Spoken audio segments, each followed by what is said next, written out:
With New York on the road in St. Petersburg, the Yankees' #1 fan had a chance to show us around. This is Phil Sidoti. We told you about the Niskayuna man last week. Using this video, he won a contest that declared him the organization's biggest fan.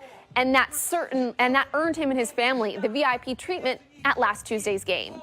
Phil has had his Yankees championship belt with him, and after the game, Yankee shortstop Didi Gregorius and reliever Dellin Betances were so enamored with Sidoti's belt, they asked him if they could keep it for the remainder of the season to hand out after each game to that night's MVP. So Sidoti is one piece of memorabilia down, but that's okay. He's got a few pieces still at home, and he took us on a tour. Here outside the front door at Phil's house in Niskayuna, and let's see if he's around.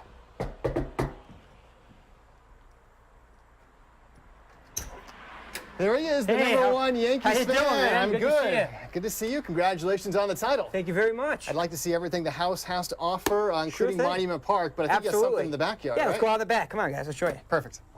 So every week I cut the grass, I come off the mower, and I take out my spray paint, and I spray paint the NY and make sure that it looks fresh. I had a stencil to get it here originally, and then every week after that, I would make sure that I went over it with the paint so that it looks just like Yankee Stadium. It's not as big as the one at Yankee Stadium, but it's big enough.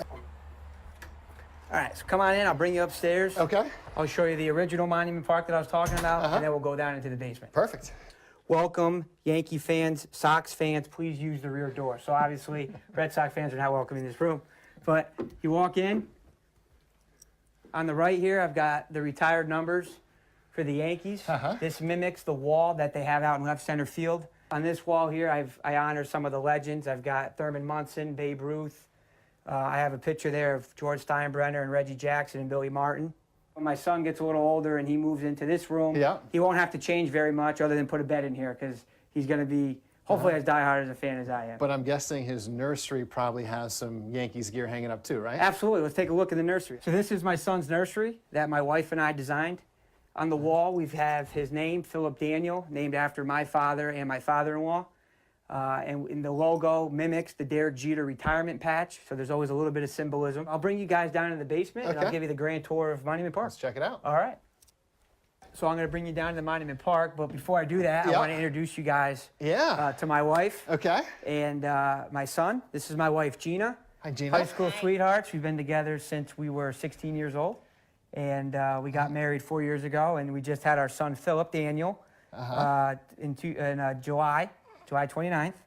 So he's 7 weeks old, and he's already got his first Yankee win. You're all wearing the Yankees gear, but I have to ask, is it ever too much with the Yankees?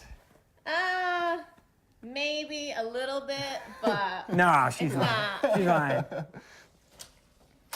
All right, so let me bring you down to Monument Park. Okay. So as you get down there, I put these lights in to kind of mimic like you're walking into something grand, like you're walking into the cathedral. Right. Like the old Yankee Stadium, the cathedral of baseball. Give you that feel. And as you go down the stairs, you've got pictures of some of the greatest moments in Yankees history that I witnessed.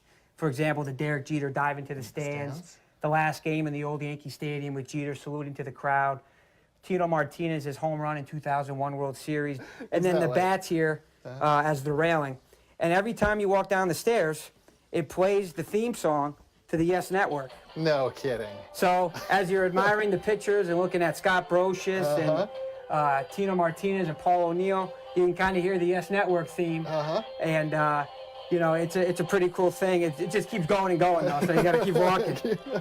So here it is. Wow. So this is it. This is my version of Monument Park. I designed it to honor the guys that I grew up watching, the Core Four. And you'll see here on this back wall, I've got each guy has their own little section honoring the Core Four as one group. So we've got Rivera, Jeter, Pettit, and Posada. I've got pictures of all of them that they autographed. And then in the middle, I've got the 4 baseballs, each autographed by each of them. I've got pictures of all the celebrations from the 5 World Series championships that I grew up with. So 96, 98, 99, 2000, and 2009. So I thought that was a pretty cool thing to honor those guys from that team. You work down here too, right? I do. Okay. Yep. So what's great about Monument Park is then I can go to work through this door because I work from home. And then when the work day is over and after dinner, I can just come right back down here and sit on the couch and watch the game. Yep. So Yeah, I'll bring you into here. Then I have an autographed hat by Tino Martinez, where I met him at Colony Center last year. And there's a guy in the back there. He looks kind of familiar. Do you know who that is? Look at that. Me. That's you. I'm in Monument Park. You made it. How about that? You made it. Yeah, that's pretty cool. That worked out like that. I took everything off of it, and I'm going to use this wall to put all of the stuff from last Tuesday's game when they brought my family down for the Yankees' biggest fan contest that I won. It's just great that I'm able to share this with my friends and family and with all of you because I know the Yankees are a big team, and a lot of people, love the team, and I'm just so grateful that everybody was able to take a tour of the basement and enjoyed it.